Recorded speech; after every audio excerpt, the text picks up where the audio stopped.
Hello everyone, welcome back to This Day in Weather. If you're just joining this channel, this is where you can learn about weather events that occurred in the United States on the date the video was posted in years past. Today is December 10th.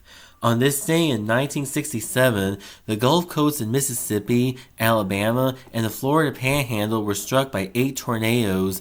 An F3 tornado destroyed 39 homes, killed a person, injured 34 others, and extensively damaged Tyndall Air Force Base, located 12 miles east of Panama City, Florida.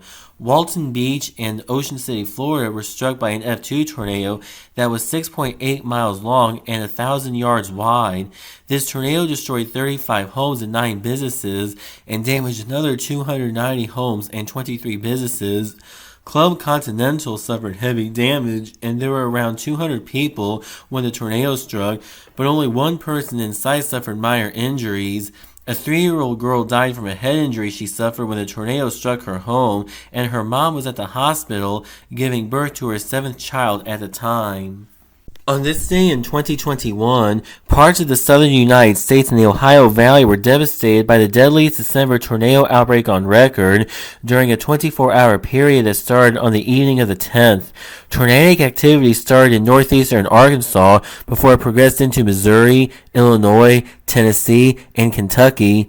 The most intense impacts were from the result of 2 long-track supercell thunderstorms that produced families of strong thunderstorms that spanned 4 mid-south states. The first notable tornado of the outbreak was an EF4 that formed near Jonesboro, Arkansas at 7:07 p.m. Central Standard Time and was on the ground for 89 minutes and caused significant damage in and near the towns of Monette and Leechville. The tornado then crossed the Missouri Blue Hill and caused more damage and deaths near Braggadocio and Hayti. This tornado caused 8 direct fatalities plus 1 indirect and 16 injuries. After the tornado crossed the Mississippi River into northwestern West Tennessee, that one dissipated and another EF4 tornado formed and moved through western Kentucky and caused severe to catastrophic damage in the towns of Casey, Mayfield, Princeton, Dawson Spring, and Bremen. Another notable tornado from this outbreak was an EF2 that touched down in far west St. Charles County, Missouri, to the north of Route 94 at 7:32 p.m. Central Standard Time and was on the ground for 29 minutes and impacted Defiance and Harvester, Missouri. Just 3 minutes after the tornado touched down, it struck its first structures, but in this area, the damage was limited to destruction of outbuildings and minor root damage to a house along Highway T. As the tornado moved northeast to the west of Defiance, it struck a home and 2 neighboring outbuildings on Highway F to the north of Fam Osage Creek and destroyed both outbuildings and caused less severe damage to a home. The tornado then crossed Highway F and struck 2 adjacent homes on the northern side of the road and swept both of them away, one of which was 110 years old and lacked anchoring, and the other was swept down to its subfloor. This tornado injured 2 people and killed 1.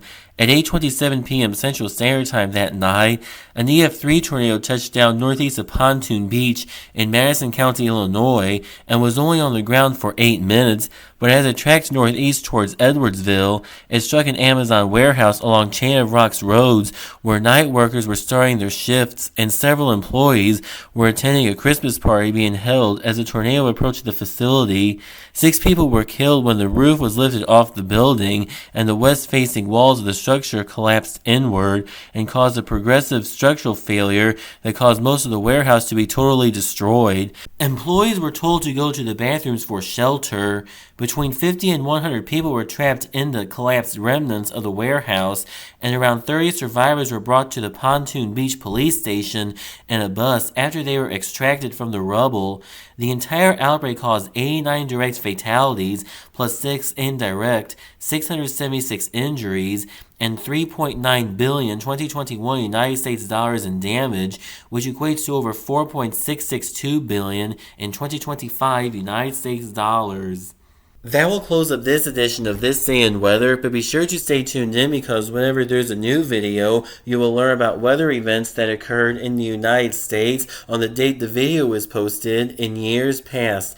Please hit the thumbs up button to like this video. Please hit the subscribe button to be sure to never miss a new video. If you're just joining this channel, please check out all the other videos that have been posted on this channel, and please check out my Patreon at patreon.com/c/thisdayinweather for more content.